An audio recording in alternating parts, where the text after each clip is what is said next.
Bugungi mavzular: Chimayev Pereira jamoasiga javob qaytardi. Endi hech qanday hurmat bo'lmaydi. Usmon Nurmagomedov: Tapuriyani yutish qiyin emas. Anthony Joshua avariyadan keyingi birinchi bayonotini berdi.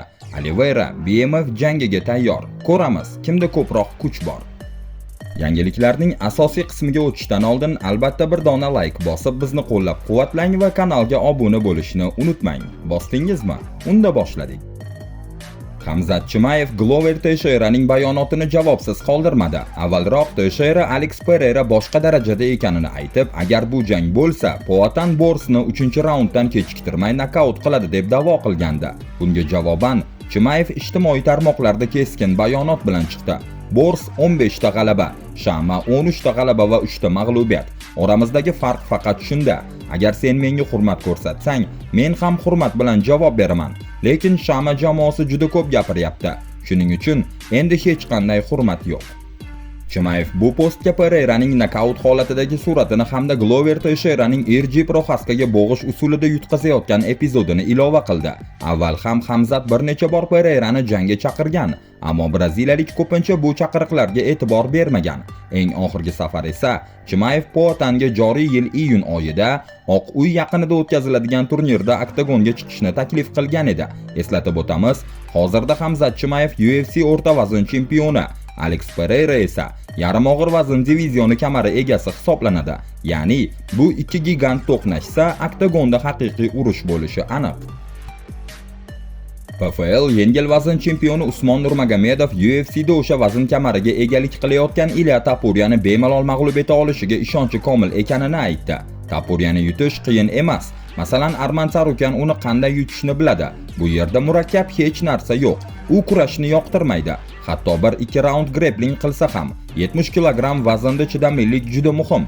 Vazn ko'targaningda agar sen Islom Maxachev bo'lmasang juda qiyin bo'ladi, dedi rossiyalik jangchi Gorilla Fightingga bergan intervyusida. Ma'lumot uchun, kelasi haftada Usmon Nurmagomedov Dubayda o'tkaziladigan PFL turnirida britaniyalik Alfie Davisga qarshi chempionlik kamarini himoya qiladi. Shu paytda esa Ilya Tapuriya o'tgan yil oxirida sobiq rafiqasi bilan bog'liq sud ishlarini hal qilish uchun uzoq tanaffus olgan. Bundan 3 kun oldin PFL o'zining rasmiy reytingini e'lon qildi. Unda Usmon Nurmagomedov vazn toifasidan qat'iy nazar eng kuchli jangchilar ro'yxatida birinchi o'rinni egallagan. Ispan-gruzin jangchi Ilya Tapuriya esa UFC pound for pound reytingida ikkinchi pog'onaga joylashgan. BMF kamari egasi Max Holloway yaqinlashib kelayotgan UFC 325 yarim yengil vazn chempionlik revanshi haqida fikr bildirdi.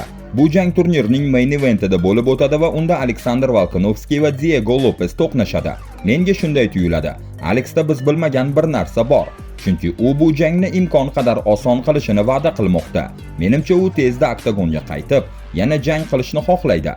Axir men Alexga qarshi chiqa olmayman. To'g'ri tushuning, Diego juda qattiq, haqiqiy yirtqich, lekin Alexning katta tajribasi tufayli men uning g'alabasini taxmin qilaman, dedi Blessed o'z YouTube kanalidagi videoda. Eslatib o'tamiz, o'tgan yili aprel oyida Alexander Volkanovski bo'shagan UFC yarim yengil vazn kamarini qo'lga kiritgan. 5 raund davomida Diego Lopesni hakamlarning yakdil qarori bilan yutgan edi. Shundan keyin avstraliyalik jangchi oktagonga qaytmadi. Braziliyalik esa yana bir chempionlik imkoniyatini qo'lga kiritib, ikkinchi raundda texnik nokaut bilan o'z hamyurtini Jin Silvani mag'lub etdi. Boks bo'yicha sobiq og'ir vazn jahon chempioni Anthony Joshua o'tgan yil oxirida avtomobil avariyasida 2 murabbiy va yaqin do'stini yo'qotganidan keyin ilk bor o'z his-tuyg'ulari va fikrlarini ijtimoiy tarmoqlarda video orqali bo'lishdi. Oxirgi marta siz bilan Mayamida gaplashgandim. 2025-yilni ajoyib yakunlash uchun juda ko'p rejamiz bor edi. Uyga qaytdik, oilalarni ko'rishga bordik va birdan hammasi teskari burildi. Xudo eng buyuk strateg. Qancha reja qilmasin, biz nazorat qila olmaydigan kutilmagan vaziyatlar bo'ladi. Biz 2 ajoyib insonni yo'qotdik. Ularni chin dildan sevganmiz va ular hayotimizda katta rol o'ynashgan. Bu og'ir, juda og'ir. Men bu yerda o'tirib barcha his-tuyg'ularimni ko'rsatmayman. Hozirgi kunda odamlarni tezda hukm qilishadi, lekin men o'zim nima his qilayotganimni bilaman. Bu men uchun eng muhimi. Men o'z vazifamni tushunaman. Bu tragediya, haqiqiy tragediya. Nima deyish mumkin? Bir kun mening ham soatim keladi va men undan qo'rqmayman. Umuman qo'rqmayman. Meni tinchlantiradigan narsa shuki, men tomondan ikki aka bor. Men ilgari ham odamlarni yo'qotganman, lekin bunday emas. Men o'zimni hayot yo'limda gigantlar bilan birga his qilardim. Ular meni doimo qo'riqlab turardi, dedi britaniyalik. Joshua shuningdek barcha yordam va qo'llab-quvvatlagan insonlarga minnatdorchilik bildirdi va do'stlarining orzularini amalga oshirishga va'da berdi.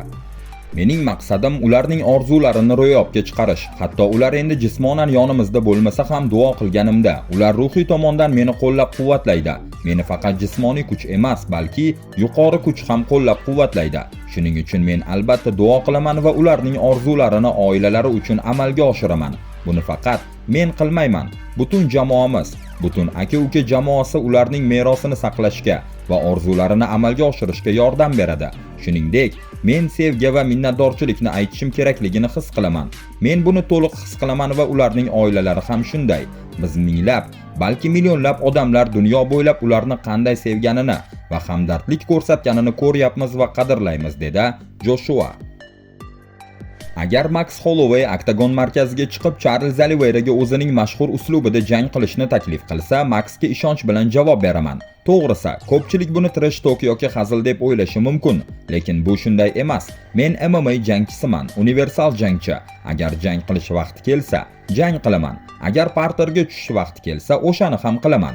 Jang tik turishda boshlanadi. Men esa o'z boksim va Muay Thai'imga ishonaman. Agar u meni oldinga chaqirsa va jang qilishni taklif qilsa, men to'g'ridan-to'g'ri qarshisida turaman. Ko'ramiz, kimda ko'proq o'q-dori quvvati bor. Men tayyorman, dedi Oliveira MMA Junkie'ga bergan intervyusida. Holloway yaqinda bergan intervyusida esa BMF kamari uchun jangda submission orqali g'alaba qozonishini aytgan. Ammo braziliyalik jangchi amerikalik haqiqatan ham uni parterga tushirish niyatida deb hisoblamaydi. Menimcha, u buni faqat internetda tarqalgan videodagi BMF tayyorgarligim sabab aytdi. U meni parterga tushirish haqida hatto o'ylamaydi, deya yakunladi Oliveira. Ma'lumot uchun, ushbu top yengil vazn jangida Holloway BMF kamarini himoya qiladi va UFC 326 turnirining main eventi 7-mart kuni Las Vegasda bo'lib o'tadi. Habib Nurmagomedov Umar Nurmagomedovning keyingi jangdagi ehtimoliy raqiblari kim bo'lishi mumkinligini aytdi. UFC'ning sobiq yengil vazn chempioni Habib Nurmagomedovning so'zlariga ko'ra, hozir eng muhim masala vazn toifasidagi top 4 ni aniq shakllantirish bo'lgan. Biz uchun top 4 ni aniqlab olish juda muhim. Sean O'Malley, Merab Dvalishvili, Petr Yan va Umar. Hammaga yuqorida faqat shu 4 jangchi borligini aniq ko'rsatish kerak edi. Agar Yan Merab bilan oktagonga chiqsa, unda Umar Sean O'Malley bilan jang qiladi. Agar Yan O'Malleyga qarshi chiqsa, unda Umar Merab bilan to'qnash keladi, dedi Habib. Eslatib o'tamiz, Umar Nurmagomedov UFC 324 turnirining prelim janglarida Davison Figueiredoni hakamlar qarori orqali mag'lub etdi.